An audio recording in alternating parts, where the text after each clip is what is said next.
Ow! Hey everyone, welcome to the channel. I'm glad you're here today, and you should be too. And if you notice, everything looks a little different now because the camera is in fisheye mode, so I can get a wide view of what I got here on the table. And that gives you a little look into the inner workings of my inner sanctum. Yeah, anyway. But what I have here today is my new hand-powered flat lap / Intarsia machine. Yep, getting into doing some Intarsia with stone, of course. And if you have watched some of the videos before, you'll realize that this setup right here, this part minus this, is what I had in a previous video when I made the hand crank machine. And there it is. Okay, and before, all I needed to do was take this and clamp it down to the table, and I had a hand crank machine which I was using 6-inch laps on, and this is a 6-inch lap. Yes, 6-inch lap. And I saw some videos on making Intarsia the other day, and I'm like, I got to do this. And I needed to get off my butt and get the flat lap set up so that I could use it without having to like clamp it down to the table and mess around like that. I needed to put it on a base. And I spent the last week piddling around with this thing. And this is what I got. And you notice there's some wet spots on here. I was using it today to flatten the back of some cabochons. And it works. So I wanted to bring this to your attention and show you the modifications I did to the hand crank flat lap. And, well, you know what I'm talking about. I hope you do, because I sure don't. Anyway, this is the new machine. All right? And you see my handle is not exceptionally fancified, as you would put it. Because basically I built this with mostly materials that I have lying around. And there's nothing wrong with that. I don't do that because I'm cheap. I do that because I have stuff laying around. It's like, well, if I can build something out of the stuff I have laying around, why not? You know? So, this consists of 2 pillow bearings. Alright? And this is a 8-inch bolt. I believe, yeah, this is an 8-inch bolt through here. 5/8, 8-inch bolt, and these are 2 screw-down bearings from Amazon. Of course, why not? If I could have bought them locally, I would have. And basically, you take the big bolt and you push it through the bearings, and that gives you your shaft, and you can easily attach the... Oh, I need pliers. Okay. So you can easily... There we go. I say easily, and then I can't do it. All right, you can easily attach your... Oh, remember, lefty-loosey, righty-tighty. You can attach your lap on there. Now, I'm going to break this down so I can show you how I came up with this and why. And this is a brand new 8-inch 180 grit flat lap, which is actually working out pretty good.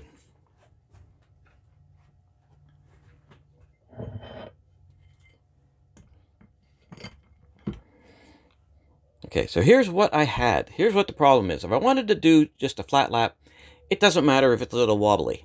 Okay, ooh, that's kind of cute on the screen. Anyway, you don't need it to be 100% balanced and perfect because you're turning it by hand. Okay, you're not going to get really high RPMs, and it's not going to wobble to death.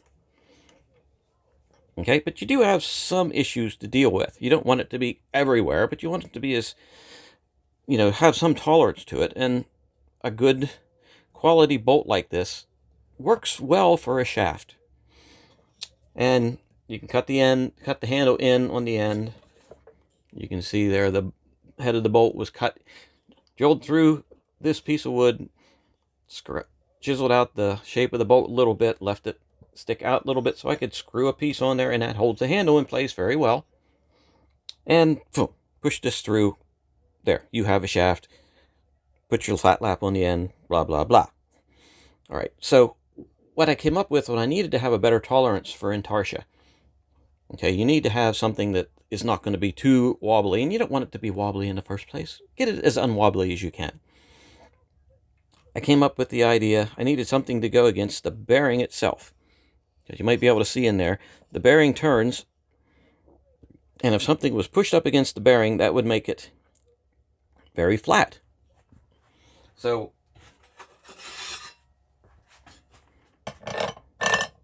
okay, you could just thread a nut on here till it stopped, and then put your flat lap up against it, but the nut kinks onto the end of the threads, so that gives you a little bit of this going on, because it's a little bit of an angle, so it's going to spin, it's going to fall.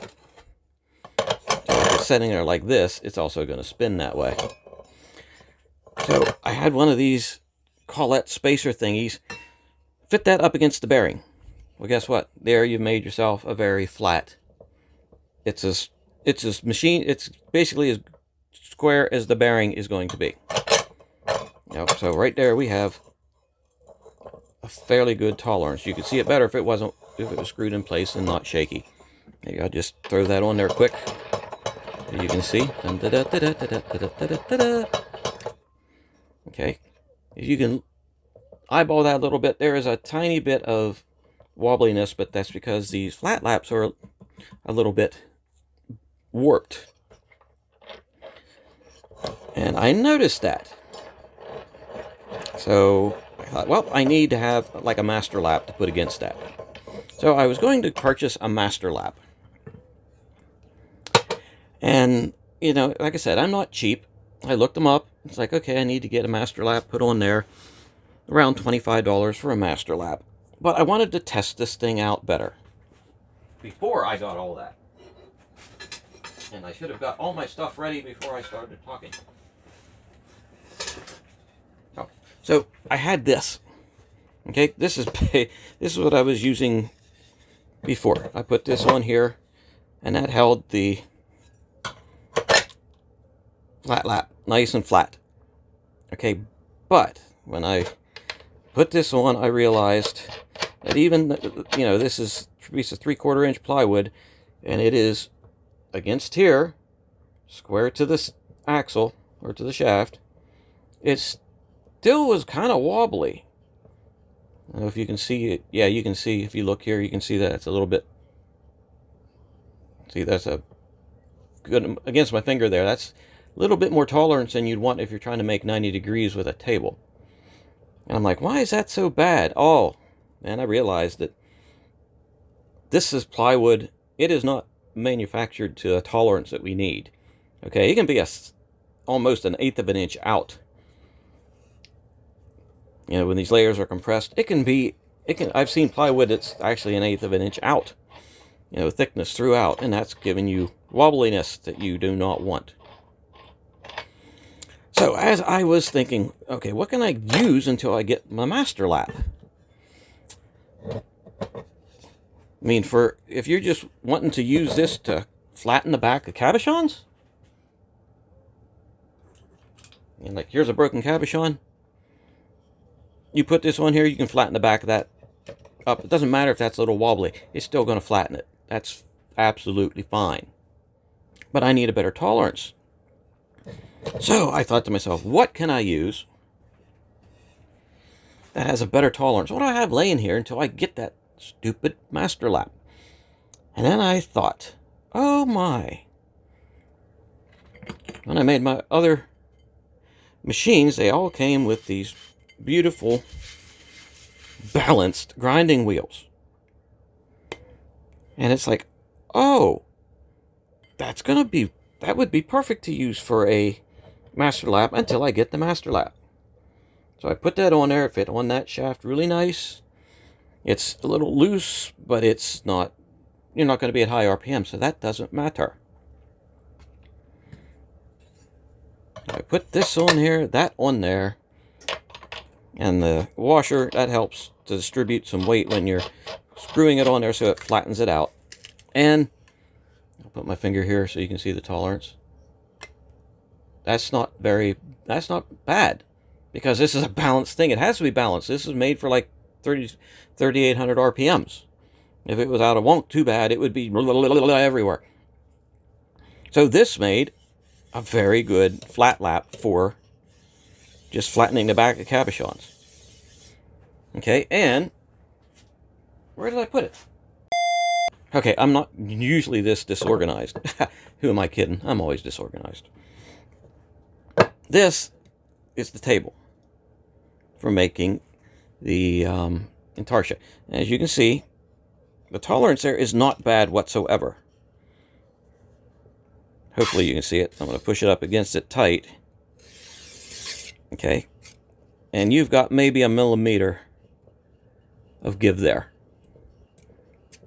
Which is, I mean, you can make Intarsia pieces just by holding it against a flat lap and eyeballing it. And this, I can smooth this a little bit if I need to. I actually used those snap out razor blades as shims to shim it. And it really doesn't go anywhere because you're not putting a lot of pressure on it. So this way it's set up, I'm like, hey, this is great. So I started to use this to test it. And that's whenever I surprised myself.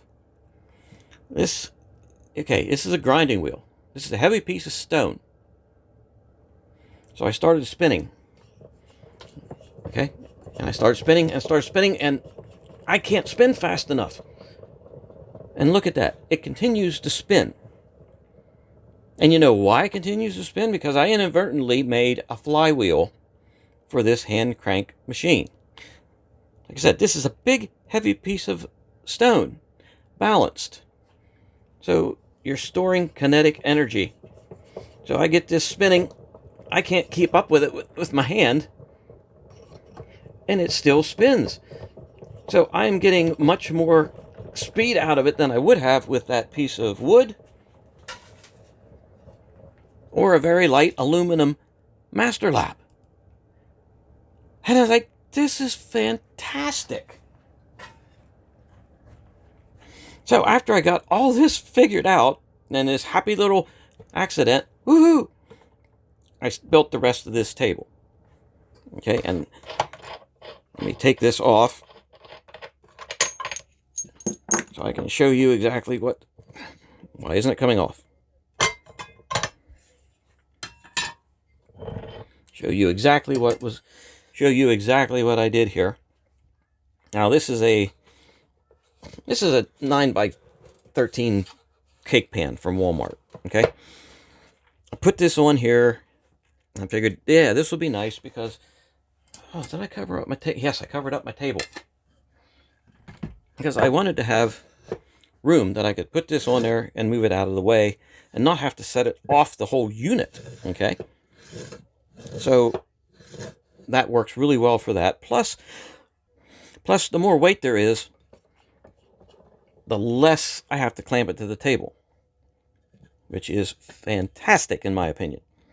Okay, so this is how this was set up before. It was a 2x6 that I cut down to give me enough room to put these bearings on there and still be on the shaft. Still have room on the shaft to even let clearance room for the handle. Okay, and I thought, well, I'll put them up on 2x4s, and it's like I had 2x2s laying there. Okay, let me put the 2x2s up. And I put two 2x2s, one here, and one here. And then I cut down into the 2x2s. I made it big enough so this pan would slide in and out. Okay, and it's tight. And yeah, there is a hole here because I was using this pan as a catch basin for the first edition of the cabbing machines. That hole can just be plugged up. So I got a piece of Luan plywood. That's what this is. Luan plywood. Didn't need to be huge because it's just to hold everything in place. Didn't have to be 3/4 inch plywood. For weight, it would probably help. So I put the pan on there, put these here to the sides, measured how long I wanted it, and I figured on dimensions of this. These are 13 inches long. Okay. And there's also over here a board going across the back in between those two, which stops this cake pan when you slide it in. And whatever kind of pan you use, I mean, you could use a different pan, a wider pan, a smaller pan, whatever. I needed it to fit, to be wide enough that the wheel will set in there. So that's why I chose this 13 by 9. And because I had it. That's the other big thing. So what I did was I cut these two boards so that this board would set down right to the top of the pan. Which was a simple little cut here. Bingo, you got it. All right, what that gives us then is these are up. I could have used 2x4s, which would have brought it up about to this high. But then using a 2x4 for a table would bring me up pretty close. And I wanted to have some leeway, because if I have a thicker stone and I need to set it on the table, you know, I could go with a 1x across here, or a 2x, or even if I want to, I can go like this. Okay, because you don't need a giant wide table to put, you know, a stone on like this to get your angles. So if I'm this way, I can go like the whole way across. You know, and I've seen actually some Intarsia machines that were set up with a flat lap this way and it had a table that went across the whole way, but I wanted to have some room for adjustment for height, because now we got this or this. You know, and if I need to adjust this for 90 degrees, like even how this is, I have this speed square here. Okay, we have this tight up against it.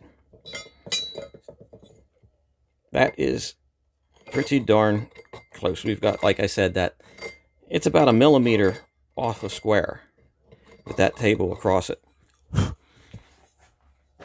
Which, that tolerance I can handle. Okay, so this goes on there, and I'm going to put, I'll put the big lap on. Your lap goes on there like that, your top lap. The BAW goes on there. Bolt, and then you tighten it up. Hopefully this will tighten up better. Yes. Now you've got your wheel with your flywheel.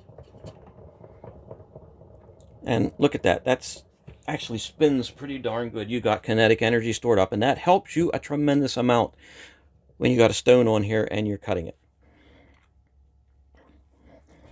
So as I was saying, you got your sides here. This is cut down in just a little bit to allow for the top of the pan. And basically, there's your Intarsia machine.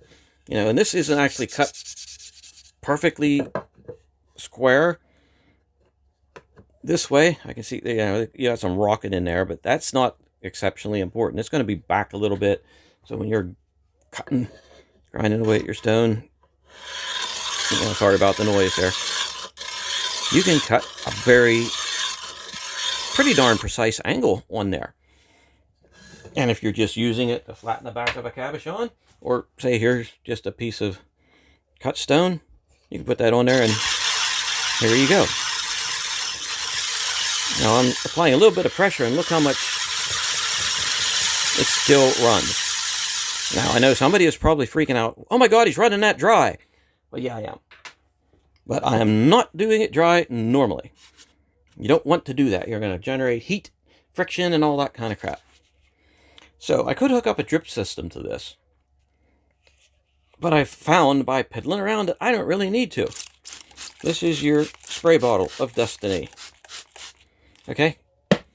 I've wetted that down. And actually, I'm going to use this stone right here. And I'm going to flatten one of these sides out. Now, if it's too loud, sorry, I'll try to adjust the volume if it is.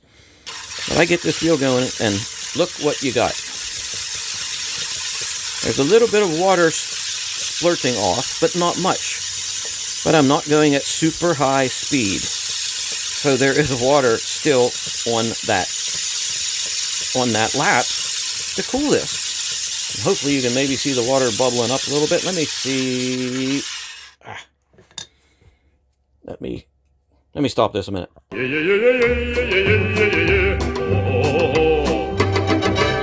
Okay, now I'm going to spray this again.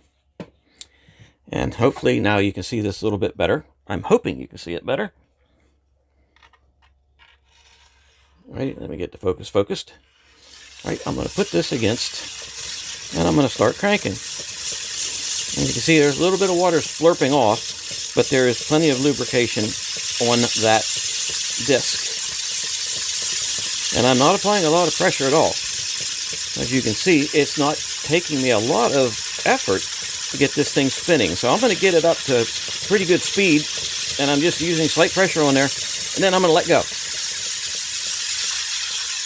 Look how long that flywheel kept that going. So that might give you an idea of how much energy that heavy thing adds to the efficiency of this machine. And the stone is not getting hot. And I can see that there is still water on there. So a little bit of spraying now and then. You can see there's bubbles bubbling up here on the edge. And I am going to work the entire width of this wheel. Now it is slurping a little bit up on me. Slurping. Yeah, I like that word. So if this was the back of a cabochon, you could do this. You could flatten that out very easily. And this is a 180 wheel. So I need a dirty tissue out of the dirty tissue rag. Okay, so look at what we got. Okay, that works really well. And to show you dry, I'm going to take and get this out of focus. Color that in with a pencil. Okay, spray some more spritz on there. And I'm going to run this over it another time. And if there's any pencil mark left, we'll be able to see, and that'll tell us if we're flat or not. And I am very impressed with how this works. See, it's still spinning. So I'm going to wipe this off, dry it. Okay, as you can see, there is no pencil marks on here except right there. There is, focus, a slight bit of pencil mark right there. But otherwise, we have got, there, you can see that slight bit of pencil mark right there. That is working absolutely fine. I mean, that works really, really well. I'm going to bring this up here. We'll go back to this. Alrighty, we have a flat side here and a flat side here. So I'm going to spray a little bit on there. Okay, and I am going to pencil mark this. I should do that in camera so you can see. Okay, I'm going to pencil mark this flat side down on my table and start flattening. Okay, and you can see the table is not moving even though I'm moving the piece around. And I'm not applying a terrible amount of pressure. You don't really want the pressure, you want the stones, the diamonds to do the cutting. And I'm going to get that up to speed. There we go. Yahoo! I can't even keep my hand on there.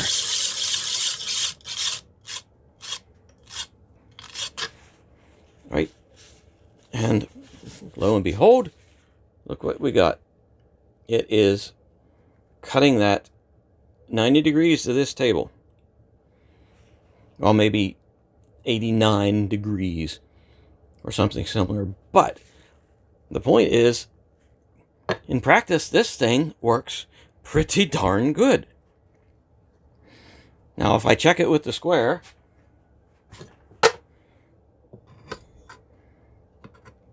Okay, you can see up here at the top it's hitting a little bit. So we got, what flew off of there? And not on the handle flew off. That was unexpected. Okay, the nut is reattached. And you can see that it's a little bit, you can hear scrape, scrape.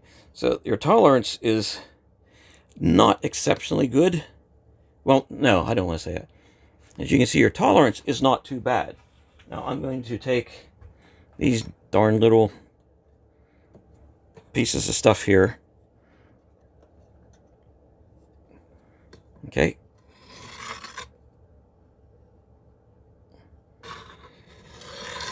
And we have got, I don't think, oh darn it, you can't see down the side. You can see there is maybe a millimeter of tolerance there, which I think that's exceptional.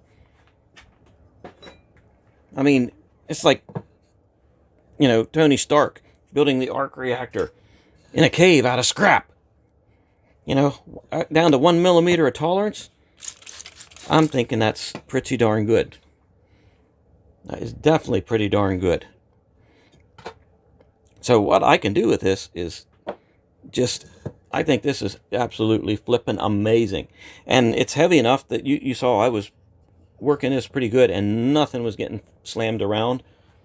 Nothing was jumping around. It was all great. So like here is a piece of picture jasper. Okay, so if I wanted to just flatten the back of this, if this was, say, a cabochon, I mean, you can't get any better than this for having your flat lap.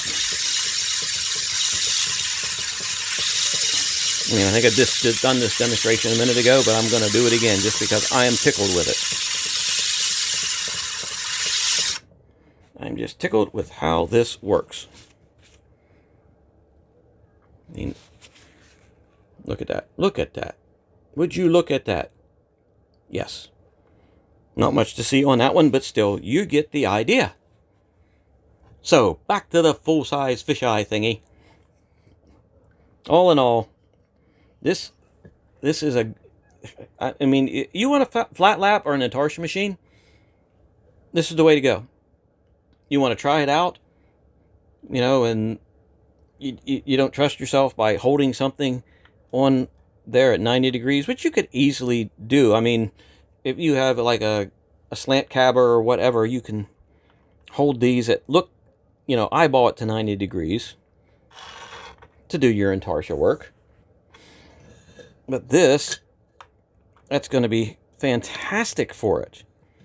But this is definitely the way to go. And you can build this very inexpensively.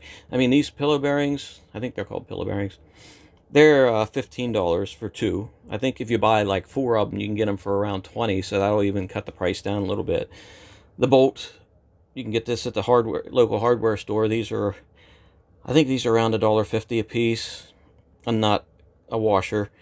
And this collet bearing here that you can, I can't grab a hold.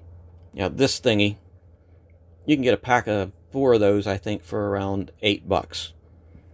Okay, and that pushes against your bearing to give you a nice flat surface. Now, if I was to probably get the master lap still and put up against this collet and then the flywheel, you may even get that tolerance, that little bit of wobbly tolerance out of there.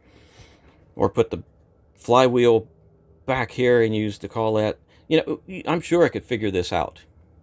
I mean, this flywheel could even, if you made this bolt longer and got a shaft, you could put that in here and put your master lap out here and just use this as an actual flywheel, which might be something to think about. Then you would need a longer bolt or a machined piece of machined shaft, which you could easily gather.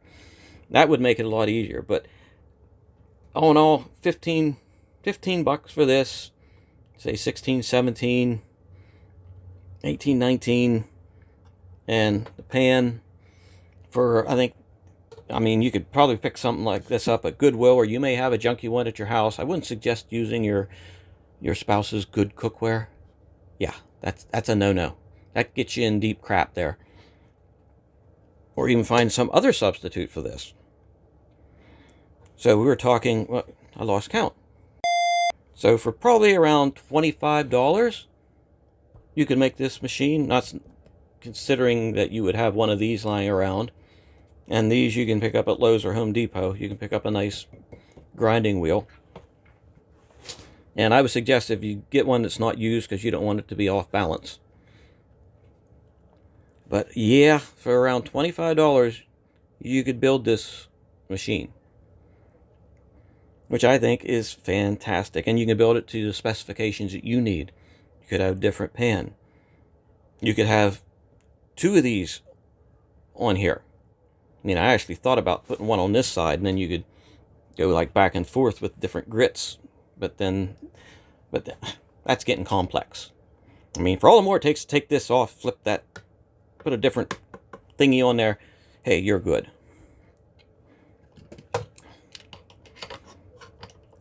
And you can use, why does that keep doing that? Like I said, that's not the only thing that you can put on there. You've got this, let me take this off, and where's my, all right. Oh, yeah, I can't even talk either. Bleh. Here was an older flat lap, 6-inch, that I put the cushion on, and, you know, carbide wet dry sandpaper to make a nice cushioned, nice cushiony lap. And stuff's falling all over the place. So here you go. You got your sandpapery doodad on there. So now you've got a cushioned lap for maybe doing edges.